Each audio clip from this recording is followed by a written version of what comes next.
અમેરિકાના ન્યુયોર્ક શહેરના times square ખાતેની પૂરા વિશ્વમાં વસતા ભારતીયો અને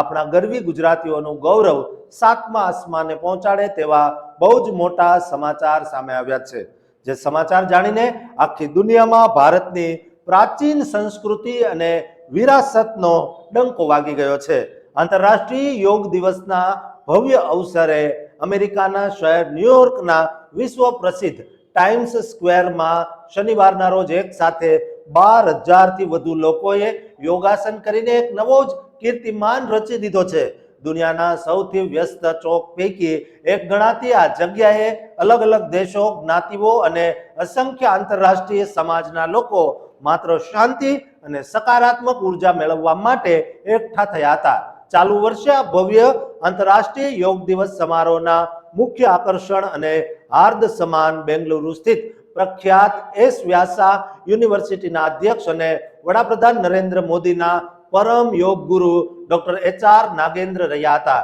તેમણે સ્ટેજ પરથી જાહેરાત કરતા જણાવ્યું કે આ વર્ષે યોગ દિવસની મુખ્ય કાનૂની થીમ સ્વસ્થ અને લાંબી ઉંમર માટે યોગ રાખવામાં આવી છે। આયોજકોના ઓફિશિયલ ડેટા અનુસાર આ વખતે 12,000થી વધુ વૈશ્વિક લોકોએ આ કાર્યક્રમ માટે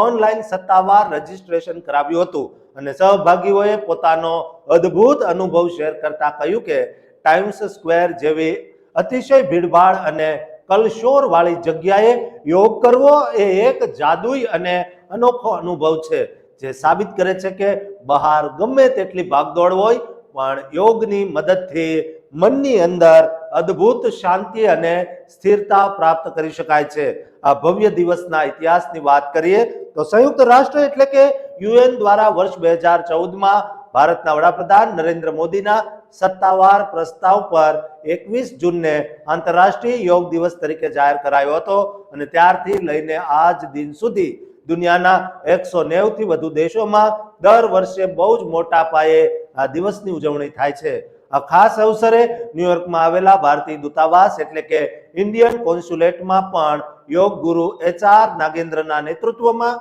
એક વિશેષ કાનૂની ધ્યાન સત્રનું આયોજન કરાયું હતું, જ્યાં તેમણે સમજાવ્યું કે ઉંમર વધવાની સાથે શરીરમાં થતા નકારાત્મક ફેરફારોને રોકવા માટે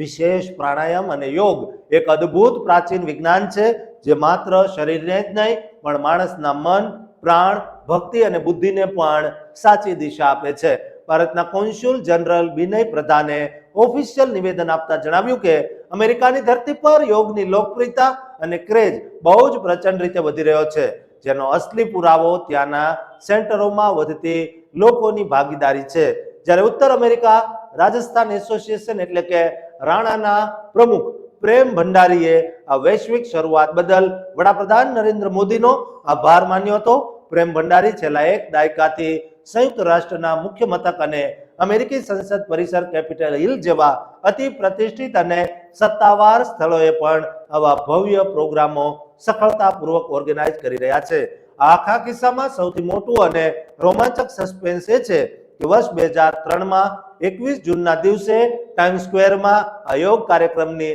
અસલી શરૂઆત માત્ર